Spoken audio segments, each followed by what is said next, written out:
അത് അവരുടെ ഇപ്പോൾ കോൺഗ്രസിൻ്റെ ഒരു പ്രഖ്യാപിത നിലപാട് STPയുടെ വോട്ട് വേണ്ട എന്നാണ് ഇതുവരെയുള്ളത്. CPMന്റെ നേതാക്കളും നിങ്ങളെ പിന്തുണ ആവശ്യപ്പെട്ടിരുന്നു, അഭ്യർത്ഥിച്ചിരുന്നു? ഇല്ല, ഇതുവരെ ആവശ്യപ്പെട്ടിട്ടില്ല. മഞ്ചേശ്വരത്തെ സംബന്ധിച്ച് LDFന്റെ ആരും നിങ്ങളെ ബന്ധപ്പെട്ടിട്ടില്ല, സഹായം അഭ്യർത്ഥിച്ചിട്ടില്ല. സംസ്ഥാനത്തൊട്ടാകെ വിവിധയിടങ്ങളിൽ ചൂടേറിയ തെരഞ്ഞെടുപ്പ് പ്രചാരണ പ്രവർത്തനങ്ങളിലൂടെയാണ് മുന്നണികൾ, രാഷ്ട്രീയ പാർട്ടികളൊക്കെ തന്നെ മുന്നോട്ട് പോയിക്കൊണ്ടിരിക്കുന്നത്. STPയെ സംബന്ധിച്ചും അവരും വിവിധ മണ്ഡലങ്ങളിൽ സ്ഥാനാർത്ഥികളെ പ്രഖ്യാപിച്ചിട്ടുണ്ട്, പ്രചാരണ പരിപാടികളുമായിട്ട് മുന്നോട്ട് പോകുന്നുണ്ട്. റിപ്പോർട്ടർ TVക്കൊപ്പം ഈ ഒരു ഘട്ടത്തിൽ ചേരുന്നത് STPയുടെ സംസ്ഥാന പ്രസിഡന്റായിട്ടുള്ള ശ്രീ PA ലത്തീഫാണ്. നമസ്കാരം. ആദ്യമേ തന്നെ ചോദിക്കാനുള്ളത്, ചിലയിടങ്ങളിൽ ആദ്യഘട്ടത്തിൽ സ്ഥാനാർത്ഥി പ്രഖ്യാപനം നടത്തുന്നു, ചിലയിടങ്ങളിൽ സ്ഥാനാർത്ഥികളെ പിൻവലിക്കുന്നു. എന്താണ് അതിനുള്ളൊരു കാരണം? സ്ഥാനാർത്ഥികളെ നിർത്താൻ തീരുമാനിച്ചത് നേരത്തെയുള്ള മണ്ഡല തലത്തിലുള്ള ആവശ്യപ്രകാരവും സ്റ്റേറ്റിൻ്റെ തന്നെ ചില നിർദ്ദേശപ്രകാരം തന്നെയാണ്. പക്ഷേ പിന്നീട് ചില മണ്ഡലങ്ങളിലൊക്കെ വലിയ ഒരുപാട് മണ്ഡലങ്ങളിൽ കയറി വന്നപ്പോൾ എല്ലാ മണ്ഡലങ്ങളിലും മത്സരിക്കാൻ കഴിയുന്ന ഒരു തലത്തിലേക്ക് പാർട്ടിയുടെ റിസോഴ്സസ് ഇല്ലാത്തതിൻ്റെ പേരിലാണ് നമ്മളിന്ന് പിന്മാറിയത്. ഈ മഞ്ചേശ്വരത്തെ സംബന്ധിച്ച് വലിയ വോട്ട് അവിടെയുണ്ടെന്ന് നിങ്ങൾ അവകാശപ്പെടുന്നുണ്ട്. പഞ്ചായത്ത് തെരഞ്ഞെടുപ്പിൽ ഉൾപ്പെടെ നിങ്ങൾക്കത് തെളിയിക്കാനും സാധിക്കാറുണ്ട്. മഞ്ചേശ്വരത്തെ സംബന്ധിച്ച് കഴിഞ്ഞ തവണ UDFനാണ് പിന്തുണ നൽകിയതെന്ന് താങ്കൾ തന്നെ പറഞ്ഞിരുന്നു. ഇത്തവണ അവിടെ എന്താണ് സംഭവിച്ചത്? ഇത്തവണ നിങ്ങൾ സ്ഥാനാർത്ഥിയെ നിർത്തുന്നു, സ്ഥാനാർത്ഥി പിന്നോട്ട് പോകാൻ തയ്യാറാകുന്നില്ല, പ്രചാരണ പ്രവർത്തനങ്ങളുമായിട്ട് മുന്നോട്ട് പോകുന്നു, പക്ഷേ ഏറ്റവും ഒടുവിൽ അവിടെ സ്ഥാനാർത്ഥിയെ പിൻവലിക്കുന്നു. യഥാർത്ഥത്തിൽ അവിടെ എന്താണ് സംഭവിച്ചത് മഞ്ചേശ്വരത്ത്? നമ്മൾ ഒരു രാഷ്ട്രീയ തീരുമാനത്തിൻ്റെ ഭാഗം തന്നെയാണ്. കാരണം നമ്മൾ കഴിഞ്ഞ 3 തിരഞ്ഞെടുപ്പുകളിലായി പാർട്ടി ഒരു മുന്നണിക്ക് വോട്ട് പതിച്ച് നൽകിക്കൊണ്ടിരിക്കുകയാണ്. ഇത് STPയുടെ വളർച്ചയെ കാര്യമായി ബാധിക്കുകയാണ്. STPക്ക് സ്വന്തമായി മത്സരിച്ച് ഒരുപക്ഷെ വേണമെങ്കിൽ ഒരു 2 ടേമുകൾ കഴിയുമ്പോൾ അവിടെ വിജയിച്ച് വരാൻ സാധ്യതയുള്ള ഒരു ഭൂമികയാണ് മഞ്ചേശ്വരം. അവിടുത്തെ വോട്ടർമാരുടെ പാറ്റേൺ എടുത്ത് പരിശോധിച്ചാലും വലിയ മുസ്ലിം ഭൂരിപക്ഷമുള്ള ഒരു നിയോജകമണ്ഡലം നിലക്ക് അവിടെ നമുക്ക് നല്ല രീതിയിൽ വേരോട്ടമുണ്ട്. നമുക്ക് തന്നെ അറിയാം, കഴിഞ്ഞ ലോക്കൽ ബോഡി ഇലക്ഷനിൽ മാത്രം നമുക്ക് കുറച്ച് സ്ഥലങ്ങളിൽ മത്സരിച്ചിട്ടുള്ളൂ അവിടെ, എന്നിട്ട് പോലും 5600 വോട്ട് നേടിയിട്ടുണ്ട്. അപ്പോൾ അവിടെ നമ്മൾ കഴിഞ്ഞ കാലങ്ങളിലൊക്കെ ഇങ്ങനെ പിന്തുണച്ച് പോവുകയാണ്. അത് ഒരു പാർട്ടിയുടെ ഒരു പോസിറ്റീവ് പൊളിറ്റിക്സ് അല്ല. ആരെയാണ് കഴിഞ്ഞ കാലം അത്രയും നിങ്ങൾ അവിടെ പിന്തുണച്ചിരുന്നത്? UDFനെ തന്നെയാണ്. കാരണം അതൊരു UDFനോടുള്ള ആഭിമുഖ്യം എന്നതിലപ്പുറത്തേക്ക് BJPയെ പരാജയപ്പെടുത്താനുള്ള ഒരു രാഷ്ട്രീയ തീരുമാനത്തിൻ്റെ ഭാഗമായാണ് അത് ചെയ്തത്. BJPയെ പരാജയപ്പെടുത്താൻ UDFനെ പിന്തുണച്ചത് UDF ആവശ്യപ്പെട്ടത് പ്രകാരമാണോ? അവിടെ UDF ആവശ്യപ്പെട്ടിട്ടുണ്ടായിരുന്നു. പിന്നെ UDF ആവശ്യപ്പെട്ടിട്ടില്ലെങ്കിലും നമ്മളിത് ചെയ്യും. അതിപ്പോൾ പാലക്കാട് ഉപതെരഞ്ഞെടുപ്പിൽ UDF ആവശ്യപ്പെട്ടിരുന്നില്ലായിരുന്നു. അവിടുത്തെ പ്രത്യേകമായ സാഹചര്യത്തിൽ BJPയെ മാറ്റി നിർത്തണമെങ്കിൽ UDFനെ പിന്തുണച്ചാലും മതിയാകുമെന്ന് നമ്മൾ പഠനം നടത്തിയപ്പോൾ ബോധ്യമായതാണ്. അതിനടിസ്ഥാനത്തിലാണ് നമ്മളവിടെ പാലക്കാട് ചെയ്തത്. എന്ന പോലെ മഞ്ചേശ്വരത്തും നമ്മൾ അങ്ങനെ തീരുമാനത്തിലായിരുന്നു. പക്ഷേ UDF ആവശ്യപ്പെടുകയും ചെയ്തിരുന്നു. അവരും അവിടെ സ്ഥാനാർത്ഥിയും അവിടുത്തെ ആളുകളൊക്കെ ആവശ്യപ്പെട്ട് തന്നെയാണ് കഴിഞ്ഞ കാലങ്ങളിൽ ചെയ്തത്. അതേ പാറ്റേൺ നമ്മൾ മുന്നോട്ട് പോവുകയാണെങ്കിൽ STP എന്ന പൊളിറ്റിക്കൽ പാർട്ടിക്ക് ഒരു വളർച്ച ഉണ്ടാവില്ല തീരെ. എന്നും ആളുകൾക്ക് പിന്തുണച്ച് പോകുക എന്നുള്ളത്. അപ്പോൾ ഒരു പോസിറ്റീവ് പൊളിറ്റിക്സ് എന്ന നിലക്ക് നമ്മൾ മറ്റുള്ളവർ ജയിക്കുമോ തോൽക്കുമോ എന്ന് നോക്കി, അല്ലെങ്കിൽ ഒരു കൂട്ടരെ ജയിപ്പിക്കാൻ വേണ്ടി മറ്റൊരു കൂട്ടർക്ക് വോട്ട് നൽകുക, ഇവരെ തോൽപ്പിക്കാൻ വേണ്ടി മറ്റുള്ളവർ കൊടുക്കുക എന്ന രീതി ഒരു നെഗറ്റീവ് പൊളിറ്റിക്സാണ്. അത് നമ്മൾ പാർട്ടി പൂർണ്ണമായി നെഗറ്റീവ് പൊളിറ്റിക്സ് മാറ്റി നിർത്തി ഒരു പോസിറ്റീവ് പൊളിറ്റിക്സിലേക്ക് പോവുകയാണ്. അതിൻ്റെ അടിസ്ഥാനത്തിലാണ് സ്വന്തമായി മത്സരിക്കാനാണ് തീരുമാനിച്ചത്. ഇപ്പോൾ അവിടെ സ്ഥാനാർത്ഥിയെ പിൻവലിച്ചല്ലോ, അത് തീരുമാനമായല്ലോ അല്ലേ? അതിൻ്റെ കാരണം എന്താണ്? സ്ഥാനാർത്ഥിയെ പിൻവലിക്കാൻ 2 കാരണങ്ങളുണ്ട്. ഒന്ന്, ഇവിടെ ഒരു STP അവിടെ പിന്തുണച്ചപ്പോൾ അല്ലെങ്കിൽ സ്ഥാനാർത്ഥിയെ നിർത്തിയപ്പോൾ വിവിധ സംഘടനകൾ, പ്രത്യേകിച്ചും മുസ്ലിം സംഘടനകൾ, മുസ്ലിം കോർഡിനേഷൻ കമ്മിറ്റി, ഇങ്ങനെ വ്യത്യസ്തമായ തലങ്ങളിൽ നിന്ന് വലിയ പ്രഷർ വന്നു. പക്ഷേ പ്രഷർ വന്നു എന്നുള്ളത് നമ്മൾ പിൻവലിക്കാനും സാധ്യതയില്ല. പക്ഷേ വേറെ ഞങ്ങൾ മനസ്സിലാക്കിയ കാര്യം, ഞങ്ങൾ ഈ സ്ഥാനാർത്ഥിയെ നിർത്തുന്ന സമയത്ത് ഞങ്ങൾ മുന്നോട്ട് വെച്ച പോസിറ്റീവ് പൊളിറ്റിക്സ് ഉണ്ട്. അത് ഇവിടെ നമുക്കറിയാം, രാജ്യത്ത് BJP വിരുദ്ധത അല്ലെങ്കിൽ ഫാസിസ്റ്റ് വിരുദ്ധത പറയുന്ന ഒരുപാട് പാർട്ടികളുണ്ട്. ഇപ്പോൾ CPM പറയാറുണ്ട്, കോൺഗ്രസ് പറയാറുണ്ട്, ലീഗ് പറയാറുണ്ട്, എല്ലാവരും പറയാറുണ്ട്. ഈ പോസിറ്റീവ് പൊളിറ്റിക്സ് ഈ ഒരു BJP വിരുദ്ധത അല്ലെങ്കിൽ ഫാസിസ്റ്റ് വിരുദ്ധത, അതിൻ്റെ പൊള്ളത്തരം ഇപ്പോൾ നമുക്കറിയാം. കേരളത്തിലെ വിവിധ മുസ്ലിം സംഘടനകൾ BJPയുടെ നേതാക്കന്മാർ അവരുടെ സമ്മേളനങ്ങൾ വിളിച്ചു വരുത്താറുണ്ട്. അവർക്ക് വലിയ ഗ്ലോറിഫൈ ചെയ്യാറുണ്ട് അവരെ. പിന്നെ ലീഗ് അടക്കമുള്ളവർ അവരുടെ തറവാടുകളിലേക്ക് വിളിച്ചു വരുത്തുകയും കാരൊക്കെ കൊടുക്കുകയും അവരുടെ കല്യാണങ്ങളിലും അവരുടെ എല്ലാ സംഗതികളിലും അവരെ ചേർത്ത് നിർത്തി BJP നേതാക്കൾക്ക് വലിയ മാന്യത നൽകിക്കൊണ്ടിരിക്കുകയാണ്. ഇത് ഇങ്ങനെ ചെയ്യുന്ന ആളുകളാണ് BJP ജയിക്കും എന്ന് പറഞ്ഞ് മറ്റുള്ളവരെ പേടിപ്പിച്ചുകൊണ്ടിരിക്കുന്നത്. അപ്പോൾ യഥാർത്ഥത്തിൽ ഈ BJP വിരുദ്ധത കേവലം കാപഢ്യമാണ് എന്ന് കഴിഞ്ഞ ഒരാഴ്ചയിലധികം നടന്ന കേരളത്തിലെ രാഷ്ട്രീയ ചർച്ചകളിലൂടെ നമുക്ക് തെളിയിക്കാൻ കഴിഞ്ഞു. ഇവരല്ല യഥാർത്ഥത്തിൽ നമ്മൾ SDPI ഈ BJP ഫാഷിസ്റ്റ് വിരുദ്ധതയ്ക്ക് വേണ്ടി അങ്ങേയറ്റം ത്യാഗം ചെയ്യുന്ന രാഷ്ട്രീയ പാർട്ടിയാണ്. നമ്മുടെ ആളുകൾ ജയിലിൽ പോകുന്നു, നമ്മൾ തെരുവിൽ പോരാടുന്നു, നിയമപരമായി പോരാടുന്നു, എല്ലാ അർത്ഥത്തിലും BJPക്കെതിരെ നിലപാട് സ്വീകരിക്കുന്നൊരു പാർട്ടിയാണ്. പക്ഷേ ഇതേ രീതി ഇവിടെ ആരും നമ്മുടെ കൂടെ നിൽക്കുന്നില്ല. നമ്മളിപ്പോൾ നമുക്കറിയാം കോട്ടങ്ങൽ പഞ്ചായത്തിൽ പത്തനംതിട്ട ജില്ലയിൽ പിന്നെ BJP അധികാരത്തിൽ വരുന്ന സാഹചര്യം വന്നപ്പോൾ നമ്മളവിടെ പഞ്ചായത്തിൽ BJPക്കെതിരെ നമ്മൾ വോട്ട് ചെയ്യാൻ തീരുമാനിച്ചു. പക്ഷേ അത് കോൺഗ്രസ്സിന് വോട്ട് ചെയ്തപ്പോൾ 5 എണ്ണം BJPക്കും 5 മെമ്പർമാർ കോൺഗ്രസ് ഉണ്ടായിരുന്ന സ്ഥലത്ത് 3 മെമ്പർമാർ SDPIക്ക് ഉണ്ടായിരുന്നു. ആ 3 മെമ്പർമാർ കോൺഗ്രസ്സിന് വോട്ട് ചെയ്ത് BJPയെ പരാജയപ്പെടുത്തിയപ്പോൾ VD സതീശൻ അടക്കമുള്ള ആളുകൾ പറഞ്ഞു SDPയുടെ വോട്ട് വാങ്ങിയിട്ട് ഞങ്ങൾക്ക് പ്രസിഡൻഷിപ്പ് വേണം, രാജിവെച്ചു. നയത്തിൻ്റെ ഭാഗമായിട്ട് തന്നെ നിങ്ങൾ അതിൽ ഉറച്ചു നിൽക്കുമ്പോൾ ഇത്തവണത്തെ നിയമസഭാ തെരഞ്ഞെടുപ്പിൽ മഞ്ചേശ്വരത്തെ സംബന്ധിച്ച് UDFൻ്റെ നേതൃത്വം അല്ലെങ്കിൽ അവിടെ മത്സരിക്കുന്ന UDFൻ്റെ സ്ഥാനാർത്ഥി നിങ്ങളോട് ആവശ്യപ്പെട്ടോ അല്ലെങ്കിൽ അഭ്യർത്ഥിച്ചോ നിങ്ങൾ പിന്തുണ തരൂ, നിങ്ങളുടെ സ്ഥാനാർത്ഥിയെ പിൻവലിച്ച് ഞങ്ങളെ ഒന്ന് നിരുപാധികം പിന്തുണക്കാൻ തയ്യാറാകൂ, അത്തരമൊരു ആവശ്യം ഉന്നയിച്ചോ? ഡയറക്റ്റ് ചോദിച്ചു. അവിടുത്തെ സ്ഥാനാർത്ഥി വിളിച്ചിരുന്നു, അവിടുത്തെ നമ്മുടെ പ്രാദേശിക ലീഡർഷിപ്പുമായി വിളിച്ചിരുന്നു, എല്ലാവരും വിളിച്ചിരുന്നു. പക്ഷെ അതുകൊണ്ടല്ല അവർ ആവശ്യപ്പെട്ടത് കൊണ്ടല്ല നമ്മൾ പിൻവലിച്ചത്. അത് സ്ഥാനാർത്ഥി നിലയ്ക്ക് ഏത് സ്ഥാനാർത്ഥിയും ആരെയും വോട്ട് ചോദിക്കും. അതിലപ്പുറത്തേക്ക് സ്വാഭാവികമായിട്ടും SDPയുടെ വോട്ടൊന്നും വാങ്ങില്ല എന്ന് VD സതീശൻ ഉൾപ്പെടെയുള്ള ആളുകൾ പറയുമ്പോൾ അവർ മത്സരിക്കുന്ന ഒരു മുന്നണി, ഒരു സ്ഥാനാർത്ഥിയെ നിർത്തിയിട്ടുള്ളൊരു പാർട്ടിയെ വിളിച്ചിട്ട് പിന്തുണ തേടുക എന്ന് പറയുമ്പോൾ അവരെന്താണ് നിങ്ങളെ വിളിച്ച് ആവശ്യപ്പെട്ടിരുന്നത്?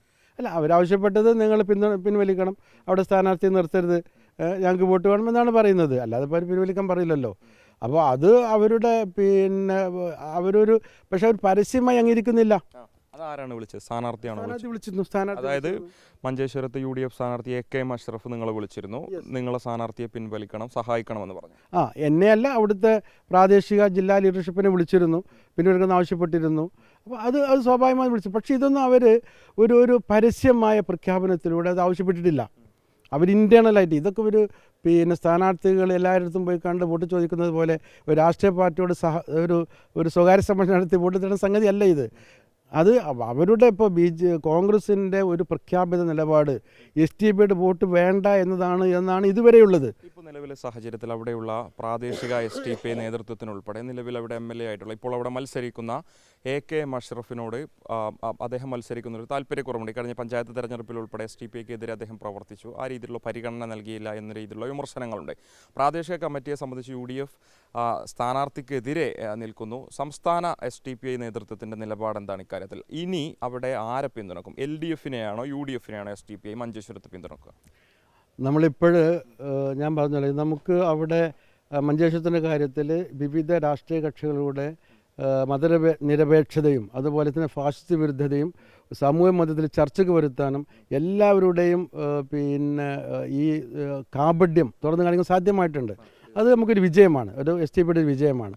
ആ വിജയത്തെ നമ്മൾ ഉൾക്കൊണ്ടുകൊണ്ട് തന്നെ ആണ് നമ്മളിത് പിൻവലിക്കുന്നത്. അതോടൊപ്പം തന്നെ ഞാൻ പറഞ്ഞല്ലോ, വിവിധ സാമൂഹിക സംഘടനകളും മതങ്ങൾക്ക് ആവശ്യപ്പെട്ടിട്ടുണ്ട്, അവരെയും നമ്മൾ മുഖവിലേക്ക് എടുത്തിട്ടുണ്ട്. ഇങ്ങനെയാണ് പിൻവലിക്കുന്നത്. പിൻവലിക്കാനേ ഇപ്പോൾ തീരുമാനിച്ചിട്ടുള്ളൂ. നമ്മൾ ആരെ പിന്തുണക്കണമെന്നത് ഒരു പഠനമൊക്കെ നടത്തി നമുക്ക് പറയാൻ കഴിയില്ല. പക്ഷേ ഇപ്പോൾ നമ്മൾ UDF മുന്നിലാണെന്നൊക്കെ പറയുന്നുണ്ട്. ഇനി 9-ാം തീയതി വരെ ഉണ്ട്. രാഷ്ട്രീയ ചാനൽ മാറിക്കൊണ്ടിരിക്കുകയാണ്, ട്രെൻഡുകൾ മാറും. അപ്പോൾ LDF കയറി വരികയാണെങ്കിൽ നമുക്ക് LDFനെ വോട്ട് ചെയ്യാം, നമുക്ക് പരിശോധിക്കാമല്ലോ. അവിടെ നിങ്ങളെ പിന്തുണ ആവശ്യപ്പെട്ടിരുന്നു എന്ന് ചോദിച്ചു. അതുപോലെ LDFൻ്റെ CPMൻ്റെ നേതാക്കളും നിങ്ങളെ പിന്തുണ അഭ്യർത്ഥിച്ചിരുന്നു? ഇല്ല, ഇതുവരെ ആവശ്യപ്പെട്ടിട്ടില്ല. മഞ്ചേശ്വരത്തെ സംബന്ധിച്ച് LDFൻ്റെ ആരും നിങ്ങളെ ബന്ധപ്പെട്ടിട്ടില്ല, സഹായം അഭ്യർത്ഥിച്ചിട്ടില്ല. അപ്പോൾ ഞാൻ പറയുന്നത്, നമ്മൾ ഇതിലൊരു പോളിസിയുടെ ഭാഗമാണ്. ഇപ്പോൾ മുമ്പ് നമ്മൾ നിയമത്തൊക്കെ നമ്മൾ LDFന് പിന്തുണച്ചല്ലോ. അപ്പോൾ എന്ന പോലെ അവിടുത്തെ രാഷ്ട്രീയം ഒന്ന് മാറാൻ സാധ്യതയുണ്ട്. ഇപ്പോൾ അവിടെ വിവിധ ഘടകങ്ങൾ മഞ്ചേശ്വരത്ത് AK അഷ്റഫിനെതിരായി വിവിധ ഘടകങ്ങൾ രൂപപ്പെട്ട് വരുന്നുണ്ട്. അപ്പോൾ ഒരു പക്ഷേ LDFൻ്റെ ഒക്കെ കുറച്ച് കയറി വരികയാണെങ്കിൽ നമുക്ക് ആരാണോ വിജയസാധ്യത അവർക്ക് കൊടുക്കാമല്ലോ. ഇപ്പോഴത്തെ ഒരു പശ്ചാത്തലത്തിൽ നമ്മളതിൽ തീരുമാനമെടുത്തിട്ടില്ല. മറ്റൊരു കാര്യം, മലപ്പുറം ജില്ലയിലെ മങ്കട നിയോജക മണ്ഡലത്തിൽ ഒരു മുസ്ലിം ലീഗ് വിമത സ്ഥാനാർത്ഥിയാണ് മത്സരിക്കുന്നത്. അവിടെ നിങ്ങളൊരു സ്ഥാനാർത്ഥിയെ പ്രഖ്യാപിച്ചിരുന്നു. അദ്ദേഹത്തെ പിൻവലിക്കാനുണ്ടായ സാഹചര്യം എന്താണ്? അല്ല അതാ ഞാൻ പറഞ്ഞത് നേരത്തെ നമ്മൾ പിന്നെ 45 പിന്നെ മണ്ഡലങ്ങളിൽ നമ്മൾ സ്ഥാനാർത്ഥി നിർത്തിയിരുന്നു. 95 മണ്ഡലങ്ങളിൽ നമുക്ക് സ്ഥാനാർത്ഥികളില്ല. അപ്പോൾ ഇതിലൊക്കെ നമ്മളൊരു തീരുമാനമെടുത്തിട്ടില്ല. പിന്നെ മങ്കടയിൽ നമ്മൾ മത്സരിക്കാതിരിക്കാൻ നമ്മുടെ കുറേ റിസോഴ്സസ് മത്സരിക്കുന്ന സ്ഥലങ്ങളിലേക്ക് പ്രസംഗത്തിനും പ്രവർത്തനത്തിനൊക്കെ ആവശ്യമാണ്. അതുകൊണ്ട് ഇപ്പോൾ ഇത്രയും ആളുകൾ നിങ്ങൾക്കറിയാലോ, ഇപ്പോൾ പിന്നെ CPM പോലും ഒരു വലിയ കേരളത്തിലെ ഭരിക്കുന്ന ഒരു കക്ഷി പോലും പിന്നെ എത്ര 75 സീറ്റിലേ മത്സരിക്കുന്നുള്ളൂ. അപ്പോൾ STP പോലുള്ള ഇപ്പോൾ നമ്മുടെ കേരളത്തിൽ MP-മാരില്ലാത്ത MLA-മാരില്ലാത്ത ഒരു രാഷ്ട്രീയ പാർട്ടി, എന്നാൽ എല്ലാ മണ്ഡലങ്ങളിലും റിസോഴ്സസും ഒക്കെ ഉണ്ട്. പക്ഷേ എല്ലാ മണ്ഡലങ്ങളിലും മത്സരിക്കാൻ പറ്റുന്ന അത്ര ശക്തി എന്നാണ് നമുക്കുണ്ടെന്ന്, അല്ല ഒരു നല്ല വോട്ട് ബാങ്കിലേക്ക് കൊണ്ടുവരാൻ മത്സരിക്കാൻ ശക്തിയില്ല എന്നല്ല. ഡയറക്റ്റായിട്ട് ചോദിച്ചോട്ടെ, മങ്കടയിലെ LDF പിന്തുണക്കുന്ന മുസ്ലിം ലീഗിൻ്റെ വിമത സ്ഥാനാർത്ഥി നിങ്ങളോട് സഹായം തേടിയിട്ടുണ്ടോ? നിങ്ങൾ STPI സഹായിക്കണമെന്ന് മങ്കടയിലെ LDF പിന്തുണക്കുന്ന സ്ഥാനാർത്ഥി നിങ്ങളോട് ആവശ്യപ്പെട്ടിട്ടുണ്ട്? ഇതുവരെ ഔദ്യോഗികമായി ആവശ്യപ്പെട്ടിട്ടില്ല. LDF-ൻ്റെ സ്ഥാനാർത്ഥിയോ LDF നേതാക്കന്മാരോ പിന്നെ ഇതിൽ നമ്മളെ പിന്തുണ ആവശ്യപ്പെട്ടിട്ടില്ല. മങ്കടയിലും സമാനമായ രീതിയിൽ ട്രെൻഡുകൾക്കനുസരിച്ച് അവസാന ഘട്ടത്തിൽ ഒരു തീരുമാനമെടുക്കാനാണോ STPI തീരുമാനിച്ചത്? അല്ല, അത് മങ്കടയിൽ അങ്ങനെ ഒരു ട്രെൻഡ് നമ്മൾ ഉദ്ദേശിക്കുന്നില്ല. കാരണം എന്താണെന്ന് വെച്ചാൽ മങ്കടയിൽ അവിടെ BJP സ്ഥാനാർത്ഥിയെ പരാജയപ്പെടുത്തുന്ന സാഹചര്യം നിലനിൽക്കുന്നില്ലല്ലോ. അവിടെ ഒരു ഭാഗത്ത് LDF-ഉം ഒരു ഭാഗത്ത് UDF-ഉമാണ്. BJP അവിടെ അപ്രസക്തമാണ്. അവിടെ അങ്ങനത്തെ ട്രെൻഡ് നോക്കിയിട്ടല്ല, അത് സ്റ്റേറ്റ് മൊത്തം മഞ്ചേശ്വരത്തിന് കാര്യം മാറ്റി നിർത്തിയിട്ട് നമ്മൾ സ്റ്റേറ്റ് മൊത്തം മഞ്ചേശ്വരം അതുപോലെ നമുക്ക് മാറ്റി നിർത്തിയിട്ട് ബാക്കിയുള്ള മണ്ഡലങ്ങളിൽ സ്റ്റേറ്റ് മൊത്തം ഒരു തീരുമാനത്തിൽ കൊണ്ടുപോകണമെന്നാണ് ആലോചിക്കുന്നത്. ഈ വേങ്ങരയിൽ നേരത്തെ LDF സ്ഥാനാർത്ഥിയായിട്ടുള്ള സഭാഹ് നിങ്ങളെ സഹായം തേടിയിരുന്നതായിട്ട് നേരത്തെ പറഞ്ഞിരുന്നു. അദ്ദേഹം നേരിട്ട് വിളിച്ചാണോ സഹായം തേടി? എന്താണ് ആവശ്യപ്പെട്ടത്? അല്ല, ഞങ്ങളോട് സഹായം തേടി പറഞ്ഞാൽ അദ്ദേഹം കഴിഞ്ഞ ഞങ്ങളുടെ കാൻഡിഡേറ്റ് ആയിരുന്നില്ല അദ്ദേഹം. അതൊരു തെറ്റിദ്ധാരണയാണ്. പക്ഷെ ഞങ്ങൾ പിന്തുണച്ചിരുന്നു. അദ്ദേഹം ഒരു സ്വന്തം സ്ഥാനാർത്ഥിയായി വന്നു. അപ്പോൾ നമ്മൾ പിന്തുണച്ചിരുന്നു. 2021 തെരഞ്ഞെടുപ്പിൽ നമ്മൾ അദ്ദേഹത്തെ പിന്തുണച്ചിരുന്നു. നമ്മുടെ വോട്ട് നമുക്ക് കുറച്ച് വോട്ടുള്ള മണ്ഡലം തന്നെയാണ് വേങ്ങര. നമ്മുടെ വോട്ടും അദ്ദേഹത്തിൻ്റെ വ്യക്തിപ്രഭാവവും ഒക്കെ ചേർന്നിട്ടാണ് അവിടെ പിന്നെ അദ്ദേഹം നല്ല വോട്ട് കിട്ടിയത്. ഇപ്രാവശ്യം അദ്ദേഹം പിന്നെ സ്വാഭാവികമായി അദ്ദേഹം പ്രതീക്ഷിക്കുന്നുണ്ടാവും. നമ്മൾ ഒഫീഷ്യലായി അദ്ദേഹം ആവശ്യപ്പെട്ടിട്ടില്ല, നമ്മളതിനെക്കുറിച്ച് ചർച്ച ചെയ്തിട്ടില്ല. എന്തായാലും ഈ മണ്ഡലങ്ങളിലൊക്കെ നമ്മൾ തീരുമാനമെടുക്കേണ്ടതുണ്ട്. ബാക്കി സ്ഥലങ്ങളിലെ മണ്ഡലങ്ങൾ നേമത്ത് ഉൾപ്പെടെ കഴിഞ്ഞ തവണ സ്വീകരിച്ച അതേ നിലപാട് തന്നെ തവണ സ്വീകരിക്കും. അത് അവിടുത്തെ സാഹചര്യങ്ങളൊന്നും കൂടി പഠിക്കേണ്ടതുണ്ട്. പഠിച്ച ശേഷം തീരുമാനമെടുക്കും. ബാക്കിയുള്ള എല്ലാ മണ്ഡലങ്ങളിലും നമ്മൾ ഒരു പൊതു തീരുമാനത്തിലേക്ക് പോകണമെന്നാണ് ഉദ്ദേശിക്കുന്നത്. നമ്മളൊരു പാർട്ടികൾക്ക് ഒരു ഉദാഹരണം പറഞ്ഞാൽ മങ്കടയിൽ പിന്നെ LDF-നെ പിന്തുണക്കുന്നു, പിന്നെ പെരുന്തൽമണ്ണയിൽ UDF-നെ പിന്തുണക്കുന്നു. മത്സരിക്കാത്ത മണ്ഡലങ്ങളാണ് മങ്കടയും ഇവിടെയൊക്കെ. അതുപോലെ തന്നെ മത്സരിക്കാത്ത മറ്റു മണ്ഡലങ്ങൾ അങ്ങോട്ടും ഇങ്ങോട്ടും ഇങ്ങനെ മാറി കൊടുക്കുന്ന ഒരു സംഗതി, ഒരു തെറ്റിദ്ധാരണയും ഒക്കെ ഉണ്ടാവും. മാത്രമല്ല വ്യക്തികൾക്ക് പ്രത്യേകിച്ച് പ്രാധാന്യമില്ലല്ലോ ഈ തെരഞ്ഞെടുപ്പിൽ. വ്യക്തികൾ പ്രതിദാനം ചെയ്യുന്ന രാഷ്ട്രീയ പാർട്ടിയുടെയും മുന്നണിയുടെയുമാണ് അതിൻ്റെ പ്രാധാന്യം. ആ അർത്ഥത്തിൽ നമ്മൾ ഒരു മുന്നണികൾക്ക് ഏതെങ്കിലും ഒരു മുന്നണിക്ക് വോട്ട് കൊടുക്കണം എന്നതിനെക്കുറിച്ചാണ് നമ്മൾ ആലോചിച്ച് വരുന്നത്. ഓരോ മണ്ഡലങ്ങൾ മാറി വോട്ട് കൊടുക്കുന്ന ഒരു പശ്ചാത്തലം, BJP ജയിക്കുന്ന മണ്ഡലങ്ങളെക്കുറിച്ച് നമുക്ക് വേറെ ആലോചിക്കാം, അത്രയേ ഉള്ളൂ. അതല്ലാതെ ഒരു മണ്ഡലങ്ങൾ ഇങ്ങനെ മാറി വോട്ട് കൊടുക്കുന്ന സാഹചര്യം നമുക്ക് സംബന്ധിച്ചപ്പോൾ ഈ നിയമസഭാ തെരഞ്ഞെടുപ്പിൽ ഇവിടെ ഒരു സർക്കാർ മാറി വരേണ്ടതുണ്ട്, മറ്റൊരു മുന്നണി ഭരിക്കേണ്ടതുണ്ട് എന്നൊരു നിലപാട്, ഒരു അഭിപ്രായമുണ്ടോ? അങ്ങനെ ഒരു അഭിപ്രായമില്ല. കാരണം ഇവരെ നിലനിൽക്കണമെന്നും അഭിപ്രായമില്ല, ഇവരെ മാറി വരണമെന്നും അഭിപ്രായമില്ല. കാരണം നമ്മൾ നേരത്തെ തന്നെ ഒരു നിലപാട് വ്യക്തമാക്കിയിട്ടുണ്ട്. ഒരു മണ്ഡലങ്ങളിലും വിഷയാധിഷ്ഠമാണ്. അല്ല, ഓരോ മണ്ഡലം ഇഷ്ടമല്ല. ഞാൻ പറയുന്നത് മണ്ഡലങ്ങൾ ഒരു നിലപാടേ ഉണ്ടാവുള്ളൂ, അല്ലെങ്കിൽ ഏതെങ്കിലും ഒരു മുന്നണിക്ക് നമ്മൾ കൊടുക്കുള്ളൂ.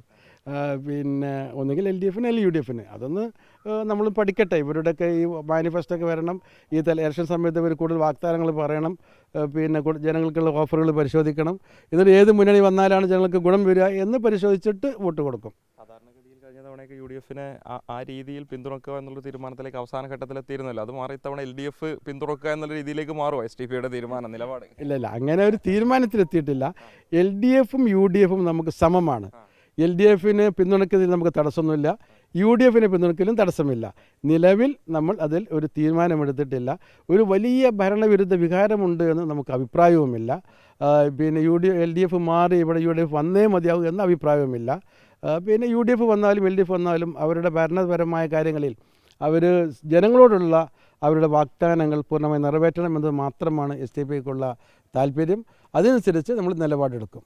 ഓക്കെ, എന്തായാലും വളരെ നന്ദി. SDPI ഈ വരുന്ന നിയമസഭാ തെരഞ്ഞെടുപ്പിൽ സ്വീകരിക്കാൻ പോകുന്ന നിലപാടുകൾ, എന്തുകൊണ്ട് പല മണ്ഡലങ്ങളിൽ നേരത്തെ പ്രഖ്യാപിച്ച സ്ഥാനാർത്ഥികൾ പിൻവലിച്ചു, അക്കാര്യങ്ങളിലൊക്കെ തന്നെയാണ് SDPIയുടെ സംസ്ഥാന പ്രസിഡന്റായിട്ടുള്ള CPI ലത്തീഫ് നമ്മളോട് വിശദമായി സംസാരിച്ചത്. വീഡിയോ ജേർണലിസ്റ്റ് ഉണ്ണി തുപൂരിനൊപ്പം reporter Mubashir P. Akbar, in reporter Malappuram.